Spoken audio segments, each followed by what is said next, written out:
mas pinainit. Sabi niya, okay, ipapasok ko na ha, ganyan. Parang, pinasok na po pala talaga niya. Parang sabi, ang sakit. At mas pag-uusapan. Na-rape po ako ng isang pare. Mga sikretong dito mo lang mapapakinggan. Top Secrets. Top Secrets. Top Secrets. Top Secrets.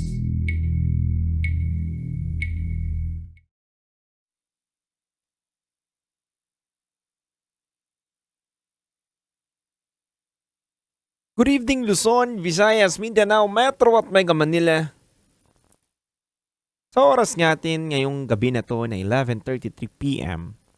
Kayo po ay nakatutok sa 90.7 Love Radio. Kasama nyo pa rin po ang titindig sa mga pinaglalaban ninyo. DJ Titan Jalo. Mga kabisyo, nasa kabilang linya na po natin ang ating top secret caller. At halina po kayo para kilalanin at alamin kung ano ang kanyang top secret ngayong gabi na to. Good evening, ma'am. Good evening, sir. Hello, ma'am. Good evening. Hello po. Good evening. Hello, ma'am. Hello po. Hello, ma'am.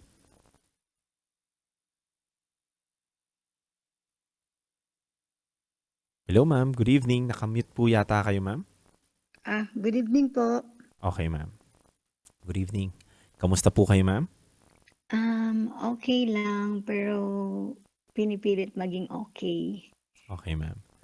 Ma'am, ilang taon na po kayo? 32 years old po. 32 years old. Single Yeah. po ba? Ano po? Single po ba, ma'am? Single, pero may isang anak. Ilang taon na, ma'am? 7 years old. Babae, lalaki? Lalaki. Lalaki. So, 32 years old, itago natin sa pangalang Sheila po. Sheila. Apo. Si Sheila ay taga saan? Taga Baguio, pero I'm here at Batangas po. Okay. Sheila, 32 years old, from Batangas. Ano Yes. ang top secret mo? Nahuli akong ng kalibin ko na may iba ako. Tama po ba ako ng pagkakarinig? Nahuli po kayo ng ka-live-in ninyo na may iba ka? Yes, sir. Ma'am, pwede mo po bang kwentuhan? Gano'n na po kayo katagal ng ka-live-in ninyo? At 3 years kami, 1 year live-in, 2 years na LDR. Tagasan po itong ka-live-in ninyo? Taga dito din, sa Batangas. Okay. Hindi naman Kaya siya ako nag-ano na mag-work dito kasi nandito siya kasi ayoko na ng LDR. Sana kami. Okay. Hindi naman siya yung ama ng bata niyo? Hindi po. Okay. Iba pa to. So, Apo. 3 years kayo, 1 taon na live-in. Yes, sir. Kamusta naman ang pagsasama ninyo, ma'am? Nung LDR, sobrang happy, sobrang sweet. Then, nung nagsama na kami, doon na nakita ko na yung ang dami ng pagbabago. Yun ng literal na na-scam ako. Kasi nung LDR kami, as in talagang everyday nag-e-effort, tumawag, nangangamusta, nagpapaalala kung kumain. Then, nung nag-live-in na, as in parang hindi na siya yung taong minahal ko. Kumbaga, doon mo nakakilala nung nagsama na kayo sa isang bubong. Oo, yes sir. Yes, DJ. Doon ko na nakita yung parang yung time na masaya kami. Tapos nung napalitan lahat ng parang sana hindi na lang ako dito nag-work kasi parang nung nag-work na kasi ako doon hindi na ako agad maka-exit eh. Kahit pa nahihirapan na ako sa sitwasyon. Okay, ma'am. Ma'am, pwede mo ba akong bigyan ng detalye na ano bang ginagawa niya? Paano mo nasabi na ibang-iba siya nung panahon na LDR kayo? Tapos yung nakasama mo siya, ano bang ginagawa niya sa'yo? Wala na siyang effort. Yung wala, ano siya, hindi siya nagloloko pero wala siyang emotional intelligence. Mhm. Wala Yung, siyang emotional yung parang intelligence. okay lang sa kanya matulog kami na hindi kami okay. Okay lang umalis siya ng bahay na hindi kami okay. Kaya niya akong iwanan ng halos gabi-gabi para lang pumunta sa mga barkada niya na after lang namin kumain alis na siya, uwi lang siya mga 11, minsan nakainom, Mhm. minsan nasisigawan ako, yung mga gano'n. Mhm. Sa 1 year na yun halos buong isang taon na parang gano'n ang nagiging sistema. So, ang madalas yung pinagtatalunan, yung ugali niya. Yeah, yung ugali niya, then yung pakikipagbarkada niya. Okay. Yung pagiging mapagbarkada niya and yung ugali niya. Ma'am, paano mo nagawa na lokohin siya? Nag-start akong download ng dating app nung Mhm. time na hinahanap ko na talaga na parang wala na akong partner na nasa bahay. Parang mag-isa lang ako, halos everyday kasi yun talaga, halos everyday, every night pala. Every night na wala siya sa tabi ko ng mga 7 PM to 10, wala siya as in. Then nag-download ako ng dating app. Parang nung umpisa kasi talagang parang gusto ko lang din talagang mawala yung naiisip ko na mag-iisa ako, gano'n. 'Di nag-download ako, then may nakilala akong lalaki dun sa dating app. Nung una siyempre nagpakilala ako ng ibang version ko dun sa kausap ko sa dating app. Siyempre iniba ko talaga yung pagkatao ko, iniba ako kung anong work ko, as in wala siyang alam sa sa totoong ako. Then October Mhm. yon September nag-start kaming nag-uusap hanggang nag-October, November nagkita kami. And then may nangyari na nun sa amin. Ma'am, okay lang po bang magtanong ako sa inyo? Okay lang naman po. Thank you, ma'am. Ma'am, tanong ko lang, bakit imbis na hiwalayan mo itong si Guy, naka-live-in mo, ay ginawa mong magloko sa kanya? Naisip ko kasi may anak ako, wala nang parang tatanggap sa akin na lalaki kasi nga siyempre may anak ako. Yun yung naiisip ko nun, na first parang may tumanggap sa akin na isang lalaki, so parang parang feeling ko siya lang yung kayang tanggapin ako kasi hindi ako trinatrato na ng tama nito, So feeling ko baka 'pag nag-iba na naman ako, gaganituhin lang din na naman ako, 'di ibang lalaki na naman. Ayoko naman makita din ng anak ko na parang iba na naman yung kikilalanin niyang stepfather niya. So parang yun yung mga nagpapa-hold on sa akin, then yun nga yung okey siya sa family ko, okey din ako sa family niya, na tinanggap ako pati yung anak ko. Kaya parang hindi din ako bumibitaw kasi yung times na nagloloko kasi ako, tinitimbang ko pa kung talaga bang seryoso o totoo ba na nagloloko na ako dahil hindi ko na mahal 'to or talagang nahanap ko lang yung care na dapat binibigay niya sa akin, parang gano'n po. So, sa madaling salita, dahil nga natatakot ka na makita rin ng anak mo na paiba-iba kang lalaki, at syempre gusto mo din na masigurado at ma-safety yung sarili mo na kung sakali man mangilala ako at iwanan ako nito, at least may mauuwian pa rin ako. So, Yeah. hindi ko na ipipilit pa na Mm. nahiwalayan agad-agad siya. Kahit Mm. gusto ko na. So, gagawa na lang ako ng kalokohan. Mm. Gets? Yeah. So, ma'am, yung gumagawa ka ng kalokohan, gaano katagal bago niya nalaman? Nalaman ba o hindi nalaman? Nalaman. Paano? Pinofile kasi ako nung guy sa sa social media niya, sa blue app niya.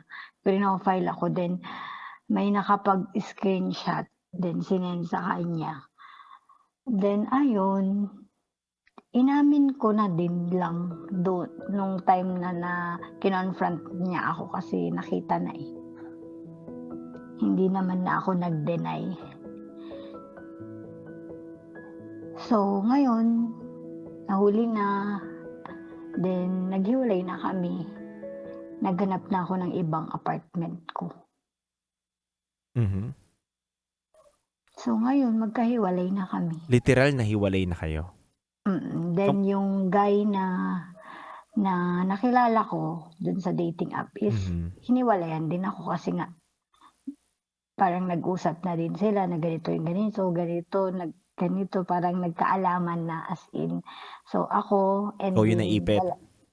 Oo. Sinabi na ikaw ang malanduday. Ganon. Yeah. Ganon na mga usapan yan. Malanduday yan. Wag mong ano yan. Loko nga ako yan. Lolokohin ka din yan. Marami ng ano yan. So ganon ang pagkakasabi sa'yo. Ganun na. Sobrang pangit na ng image ko sa parents niya, sa mga kapatid niya, then ganun din sa nakausap ko sa dating app. Kasi nakakausap ko na din yung family nun eh. Yun. Ma'am, ba't ka napatawag? Tumawag lang ako kasi ngayon kasi yung ex na ka-live-in ko, pupunta siya sa akin. Bakit daw? Parang may nangyari sa amin. Ulit. Yung ka-ex na ka-live-in mo dati, pumunta dyan sa inyo? Dito sa apartment ko na. Di ba naghiwalay na nga kami? Tapos may nangyayari na naman sa inyo? Yeah, yun nga eh. May nangyayari na naman sa amin. Kasi iniisip ko nga, yun kaya ako napatawag. Iniisip ko ba kung tama pa ba yung ginagawa ko? Kasi ang iniiyakan ko kasi siya iniiyakan ko ngayon. Nagsisisi ako na ganito, naging setup namin na okay sana ako wala sana akong iniisip na problema, pero ako ngayon gumawa ng choice ko nga to, na kaya ako nakakaranas ng sakit ngayon, ng mabigat na nararamdaman kasi choice ko. Aminado naman ako dun na hindi ko na i-justify yung kamalian ko na yan. Kaya lang ako tumawag sa DJs, may nangyari na nga na naman sa amin. So parang ang dating is nagiging pag halimbawa magchat-chat siya, sasabihin niya na saan ka, ganyan, punta ako dyan, tapos may mangyari sa amin. After may mangyari sa amin, aalis na siya, na parang naging parausan ako. Yun yung term eh. Yun yung parang nagiging term ko ngayon, na parang nagiging parausan niya ako, na hindi ko naman na alam kung ano yung nangyayari sa kanya nung mga times na magkahiwalay na kami, kung may nakikilala na din ba siyang iba, kung may ganon. Kaya ako nako-confuse ngayon kasi gusto ko nang i-cut din sana yung sitwasyon ko na ganito sa kanya, na ayoko naman maging, kasi parausan niya ako, ganon. Kasi gusto ko nang magsimula ng buhay na wala na yung ex ko, wala na yung nakausap ko sa dating app. Gusto ko na ako muna mag-isa. Gusto ko munang mag-me time. Kaso parang nahihirapan lang akong gawin yun kasi nga hinahayaan ko ulit pumasok yung ex ko na yun, na alam ko naman na sana ikakat ko na. Kaso nagiging marupok ako kasi nga siyempre mahal ko pa rin naman yun. Sobrang mahal ko pa rin naman yun. Pero sana gusto ko kung utak ko lang yung papaganahin ko, gusto ko na sanang i-stop yun. Kasi kung babalikan ko man yun, hindi na nga ako trinatrato ng maayos nung wala pa siyang nalalamang ginawa ko sa kanya. Di how much more ngayon na may kasalanan ako sa kanya, kung paano niya ako tatatuhin. Alam ko yun eh. Kaya sana, kaya po ako tumawag kasi gusto ko ng advice kung ano bang Kasi ang daling sabihin ng ikat eh. Ikat mo na, wag mo nang Yes. pansinin, wag mo na. Mhm. Ang dali, as in, Mhm. alam ko sa sarili ko yun ang way, yun lang ang talagang Mhm. magiging advice ng maraming tao. Pero ang daling sabihin, pero pag Mhm. nasa sitwasyon ka na Mahirap na. i-chat, i-chat ka niya ng nasan ka, as in talagang parang gusto mo na naman, andito na naman siya, kikiligin ka eh. Kikiligin ka hanggang sa masabi mo na andito ako sa apartment, punta ka dito, ganyan, ganyan. Mhm. So, uulit na naman yung may nangyayari sa inyo, gano'n. Kaya Think nga ang gusto kong mhm. i-advice kung ano po bang puwede kong gawin, kung aalis na ba ako dito, magre-resign na ako dito, uwi na lang ako dun sa amin.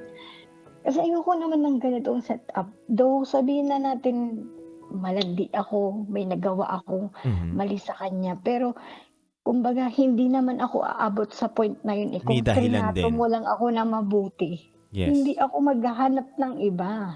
Hindi kasi takot na takot na akong kumilala ng lalaki kasi hirap na hirap akong ikwento yung past ko. Kaso nga lang, hindi kasi ako hindi mo kasi kaya nga po hindi siya galit sa akin ng sobra, eh. Dun sa nalaman niya, dun sa mga Mhm. nalaman niya tungkol sa akin, dun sa lahat na as in inamin ko, hindi siya sobrang galit kasi alam niyang may pagkukulang siya sa umpisa pa lang. Okay. So, kailangan mo ng advice, ma'am. Yeah, advice lang po sa part na tama pa ba na nandito ako sa lugar nila kasi wala akong kasama dito, eh, wala akong kamag-anak. So, kung halimbawang lalapit siya sa'kin, ga-grab ko na naman kasi ayokong mag-isa. Eto na muna, ma'am. Nahihiya Before ako ano po? magbigay sa'yo ng advice, meron ako mga ilang katanungan, ma'am, sa'yo. Kapag Yes, umalis sige. ka ba ng trabaho mo, may mahahanap ka kaagad na trabaho? Siguro meron naman siguro pero siyempre hindi naman agad-agad pagka-apply Mhm. mo is meron agad Mhm. baka mahirapan din Paano ako naman ang mag-apply. buhay ng anak mo? Wala namang problema sa sa anak ko kasi nga, sustentado naman nung papa Okay. niya. Okey naman yun, parang hindi naman yun ang akin ang ano lang, yun sana din yung parang ayoko na makita niya ako na uuwi ako dun dahil namomroblema lang na naman ako sa lalaki. Mhm. Okay. Parang gano'n, parang ang sakit lang din sa part ko kasi parang alam na naiintindihan na ng anak ko, eh. Naiintindihan niya na naghiwalay kami ng papa niya kasi nga Mhm. niloko ako ng papa niya. Mhm. Naiintindihan niya na yun, eh. Tapos ako naman ngayon na uuwi doon dahil nagloko naman yung nanay niya. Parang ang sakit lang naman sa anak ko yun na gano'n yung maging kuwento. Kaya as much as possible hindi ko nga pinapaalam sa parents ko na hiwalay na kami, na mag-isa na ako namumuhay mag-isa, wala na ako sa poder nila. Parang gano'n lang. Nag-New Year ako mag-isa, Mhm. yun yung sobrang sakit ngayon, yung nag-New Year ako na mag-isa, pero choice ko nga din yun. Okay, ma'am. Ito lang masasabi ko muna, ma'am. What is your tolerate is what is your encourage. What I mean is, kung ano yung tino-tolerate mo kasi, yun din yung talaga natatanggap mo, ma'am. Mm. Hinahayaan mo kasi, ma'am, na maging bukas na tindahan ka para sa kanya. Na kung kailan kailangan ka niya, nandiyan ka. Alam mo, ma'am, masaya ako dahil nauunawaan mo na ngayon na dapat nang hinto yung relasyon na ganito. Yung buhay, tinatakbo ng buhay mong ganito. Na hindi na kailangan ng ibang tao para maunawaan mo pa. Alam mo, ma'am, hindi kailangan ng advice eh. Kailangan mo validation, ma'am. Kasi alam mo na yan dapat gawin. Mm. Alam mo na yung pinaka-desisyon mo. Mm. Ma'am, unang-una, respeto sa sarili ang pinakamahalaga. Kasi ma'am, kung ito-tolerate lang din natin ng paulit-ulit yung ginagawa niya na parang tinatawag mong sarili mo na parausan niya, wala po talaga mangyayari. Number 1 rule, respect yourself. Kasi sasabihin ko, ma'am, stop mo na yan, stop mo na yan. Walang mangyayari, hindi mo talaga i-stop yan kasi hindi mo alam yung pinakaugat eh. Alam mo, ma'am, ang pinakaugat niyan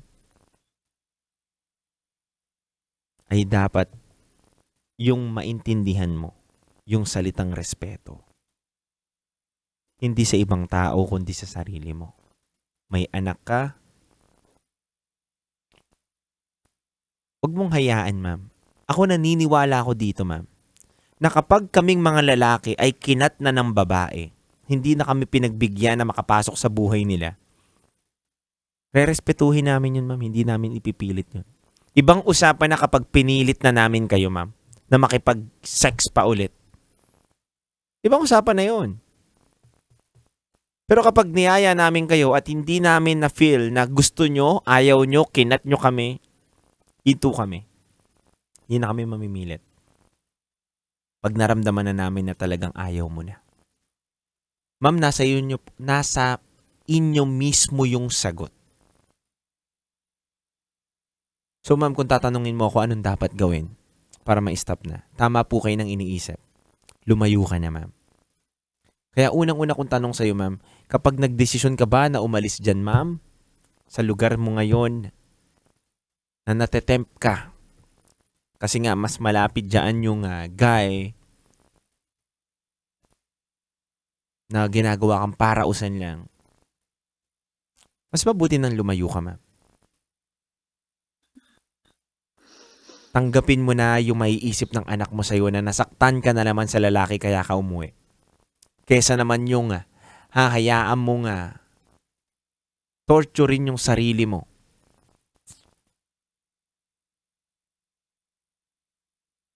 Na nandiyan ka sa mismong lugar na yan sa Batangas na paulit-ulit lang. Na hindi mo na kayang baguhin dahil nga natitempt ka palagi dahil malapit ka.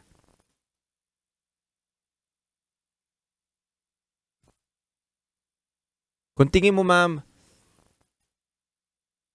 ang paglayo sa tukso ang sagot at pag-uwi mo ng Baguio ang sagot, ma'am, sundin mo yung puso mo. Tanging ikaw ang nakakaalam kung paano mo maayos yung sarili mo.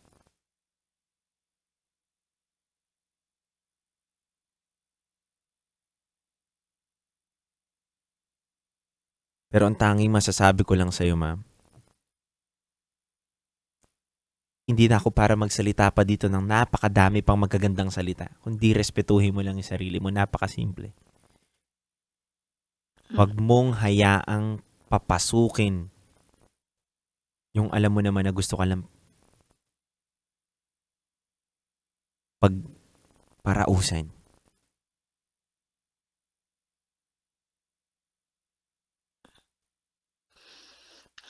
Okay po. Maging buo na yung loob mo na lumayo na, ma'am. Actually, naisip ko na yan na uwi na lang muna ako. Ba't And then muna na lang ako?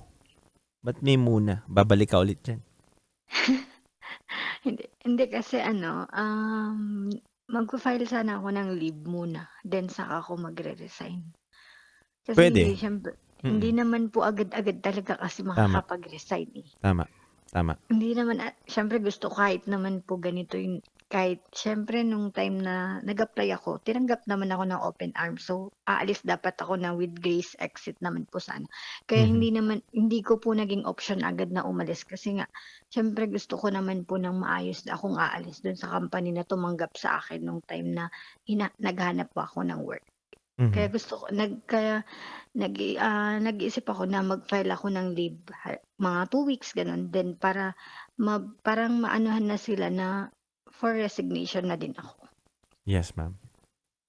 Gusto ko lang umalis muna kasi syempre wala eh, kada ite-text ako ng "Saan ka?" Wala, bumibigay ang panty. Wala Yes, ma'am. talaga, hindi kaya. Naiintindihan kita dyan, ma'am. Kaya tama yung ginagawa mo, ma'am. Ito yung sasabihin ko sa'yo na dapat matutunan natin mag-step back kapag nararamdaman na natin yung pinakamasakit at pinakamahirap na sitwasyon sa buhay natin. Kasi hindi na nga ako trinatrato ng maayos nung Yes. wala pa akong kasalanan. Mhm. Yun yung nasa isip ko, di how much more pag umuwi ako sa kanya, naging kami ulit, di mas grabe, baka hindi na ako irespeto din. Tama naman. Yes. And ma'am, tama yung desisyon mo na ang tukso hindi naman talaga lalayo sa iyan eh. Laging lumalapit sa iyan. Dapat ikaw ang lumayo mismo sa tukso. Mm. Ganun na nga, ganun, ayun naman, naiisip ko naman yun, pero gusto ko nga lang talaga manggaling sa hindi ko kilala, Yes, ma'am. yung talagang maikukuwento ko yung totoong nangyari, na Mhm. hindi ko kailangan i-sugarcoat para lang Mhm. sumang-ayon sa akin yung tao, parang gano'n. At ma'am, tsaka sa akin lang, ma'am, kung hindi mo lang din naman to susundin, ma'am, yung napaka-basic na sinabi ko sa'yo, ma'am,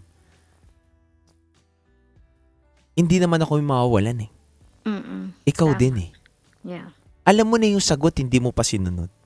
Mm. Kaya nga ma'am, ako, lagi kong sinasabi dito sa mga caller ko, hindi ko naman kailangan mabulaklak na salita dito eh. 'Di ba? Nagsasayang lang tayo ng data tsaka oras dito pag ganun. 'Di ba? Yung mga magsasabi ako ng mga English na kung ano-ano na magagandang salita na nabasa ko lamang. Pero hindi mo naman susundin yun. Real talk lang, ma'am. Hindi mo susundin yun. Ako, ma'am, rekta ako sa tao. Kung alam ko na yung salitang ito talaga yung susi para sa'yo, yun lang yung bibitawan ko eh. And I think, yun lang naman talaga. Mag-step back ka, respetuhin mo yung sarili mo, magnilay-nilay ka, at mas mabuti na lumayo na sa tukso kesa naman yung nandyan ka pa rin at lagi yung tukso malapit sa'yo.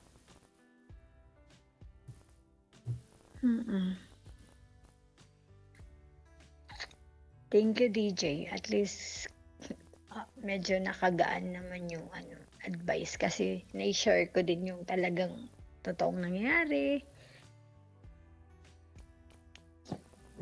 Marami ka na yata napagsabihan nito. Siyempre, napapansin sa work na hindi na ako hinahatid sundo. So, kailangan kong magsabi. Then, sabi ko, iwalay na kami. Hindi ko naman nasabi na yung na ako yung dahilan, ba't naghiwalay. Then, hindi din nila alam sa office na ganun nga yung nagiging setup pala sa bahay namin. Sa bahay pala nila. Okay. So, may gusto ka bang sabihin muna sa sarili mo? Gusto ko lang sabihin sa sarili ko na nagkamali ka man ulit, nasasaktan ka man ngayon, nahihiya ka man sa nangyari, sa nagawa mo, pero kailangan mong harapin yung consequence mo. Harapin mo yung kasalanan mo, humingi ka ng tawad sa Diyos kasi syempre mali nga naman yung naging way mo para umexit sa Kanya. Gusto ko lang sabihin din sa self ko na be gentle to myself. Hindi laging lalaki ang magpapasaya sa'yo. Unay. Hindi lang lalaki ang magpapasaya sa'yo, magbubuo sa'yo, kundi buuin mo yung sarili mo na ikaw lang. Then, andyan naman yung anak mo. May lalaki ka pa rin kahit nawalan ka ng lalaki. Tama. Yun lang yung gusto kong sabihin. Kasi, parang, iniisip ko lagi parang lalaki lang yung magbibigay sa akin ng totoong kaligayahan, ng masaya. Ganun. Kaya parang, hirap na hirap akong hanapin yung totoong saya sa ibang bagay, sa ibang tao, sa ibang kamag-anak, sa family, sa anak. Kasi takot na takot akong mag-isa. Na ngayon, na-try kong mag-New Year mag-isa, na-try kong mag-Christmas mag-isa, nakaya ko. Kaya ko naman pala, hindi naman pala kailangan maraming kasamang mag-celebrate ng Christmas. And sobrang thankful ako kasi itong ganitong nararanasan ko, para as in nire-ready siguro ako ni Lord sa magandang, siguro may maganda din, kahit naman nagkamali ako, may maganda din naman mangyayari sa akin maybe next month, next year. Kasi natutunan ko ng tanggapin na hindi lang sa ibang tao nababalidate yung totoong kasiyahan. I agree, ma'am. Mm. And ako naniniwala ako doon na hindi porket nagkamali tayo, wala nang pagkakataon makabangon. Mm. Maging maayos ang lahat. Everything happens for a reason. Yes, And this DJ. time, ang reason is maintindihan mo na. And thank you, masaya ako na naiintindihan mo na. Isang mahigpit na yakap sa'yo, ma'am. Thank you. Kanina nga umiyak ako kanina. Tas, as in, naglalay hands ako na sabi ko, Lord, yakapin mo nga ako. Kasi hindi ko na kaya. Yakapin mo lang ako. Kahit maramdaman ko lang na yakapin mo ako. Okay Mhm. lang ako, sabi ko. Then, yun, may biglang tatawag para mawala yung nararamdaman mo. Simpleng ganun lang na gesture is nararamdaman mong may kasama ka pa rin kahit feeling mo mag-isa ka.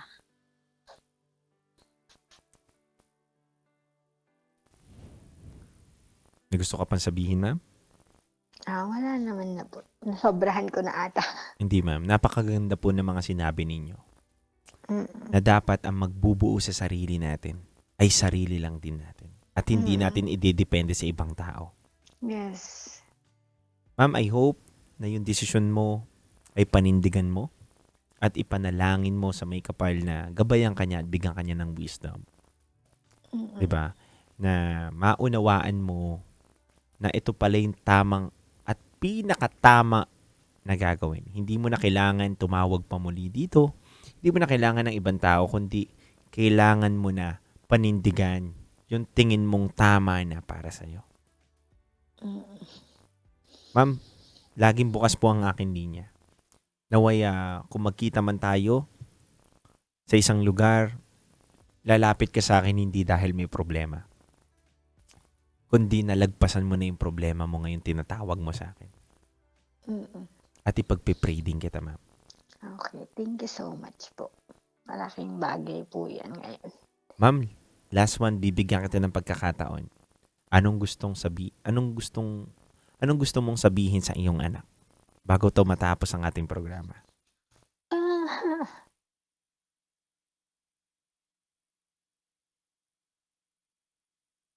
Parang sabi, hi, Be.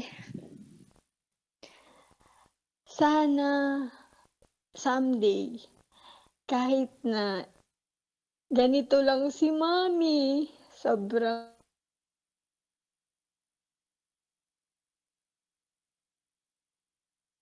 ang daling magpakagaga, ang daling sana maging proud ka sa akin. Kasi ikaw yung pinaka-best na naging decision ko sa buhay ko. Kahit na ilang beses akong nadapa, alam mo naman yan, alam mo yung kwento ni Mommy. Ilang beses nadapa si Mommy, pero bumabangon pa rin, di ba? Dahil yun sa'yo. Ikaw lang yung dahilan talaga. Nahihirapan man ako ngayon. Sana maging katulad din kitang strong sa mga problema. And sana wag kang magpapaiyak ng babae. Sana itrato mo ng maayos yung someday mapapangasawa mo, maging responsible kang father sa mga magiging anak mo, katulad ng daddy mo. Sorry kasi hindi kita nabigyan ng family. Hindi ko naibigay yun sa'yo. Sorry. Sorry, Beth. Kung naiinggit ka sa mga classmates mo na may family sila. May family din naman tayo, pero magkakahiwalay lang. Yun lang isipin mo. And kaya, sabi ko nga sa'yo, kahit gaano ako kagalit sa papa mo, kahit gaano ako kasama ng loob sa lola't lolo mo sa father side, lahat yun lulunukin ko. Lahat yun tatanggapin ko. Wag mo lang ma-feel na malayo ka sa kanila. Kaya kong isang tabi itong nararamdaman ko sa tatay mo para sa'yo. Kaya akong maging okay sa harapan mo. Kaya kong pakisamahan yung papa mo. Para lang sa'yo. Kaya kong kalimutan lahat. Kaya kong isang tabi kung ano yung nararamdaman ko that time. Dapat, basta gusto ko okay ka lang. And so, thank you kasi kahit ganito si mami, pasaway si mami, na-feel ko naman sa'yo na mahal mo pa rin naman ako na kahit malayo si mami, na-feel ko na proud ka pa din naman sa akin. And sana lumaki ka ng maayos, mag-aral ka ng mabuti, then gagawin ko lahat. Huwag mo lang maramdaman yung naramdaman ko habang lumalaki. Yun lang, DJ. Medyo magaan na ba? Magaan naman na po. O mas lalo ko napabigat yung nararamdaman mo? Parang ngayon lang kasi ako nag-message ng ganun sa kanya. Mhm.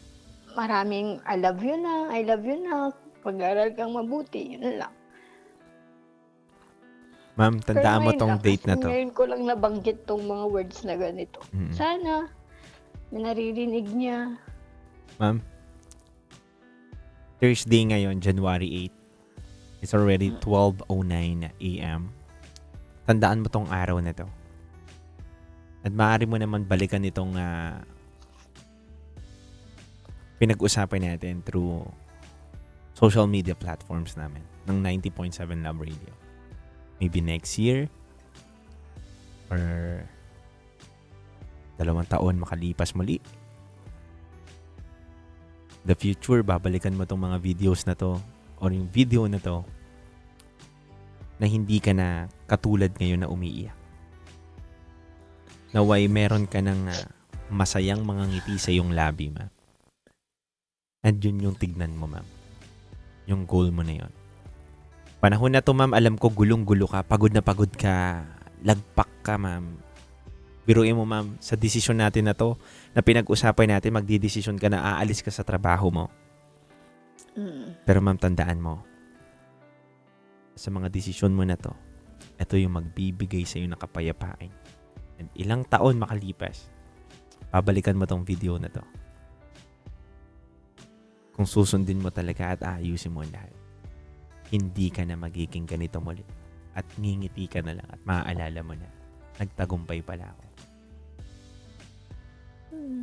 Ito pala yung istorya ng buhay ko nung January 8, 2026. Nalagpasan ko na rin.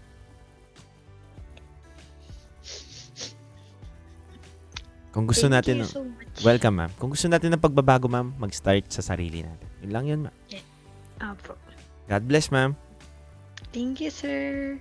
Thank you din ma'am sa tiwala mo sa akin. Yeah, okay. Salamat po kasi at least may mga ganitong platform na kaya mo ikwento yung buong pangyayari ng buhay mo. Nang hindi ka husgahan. Yeah. Bagkos ikay pakikinggan.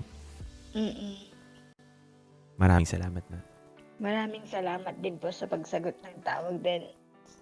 Sana po bigyan po kayo ni Lord ng sobrang lakas ng katawan para sa ibang tao is makapagbigay pa rin po kayo ng advice. Yes ma'am. Thank you po ma'am. Thank you po. God bless po ma'am. God bless, sir. Mga kabisyo, napakinggan po natin si Ma'am Sheila ngayong gabi na to. Si Sheila na 32 years old from Baguio. Nakakalungkot lang na minsan dumarating tayo sa punto ng buhay natin na gulong-gulong tayo. Gulong-gulo na hindi natin alam kung ano ba ang dapat natin gawin. Kailangan natin ng taong makakausap.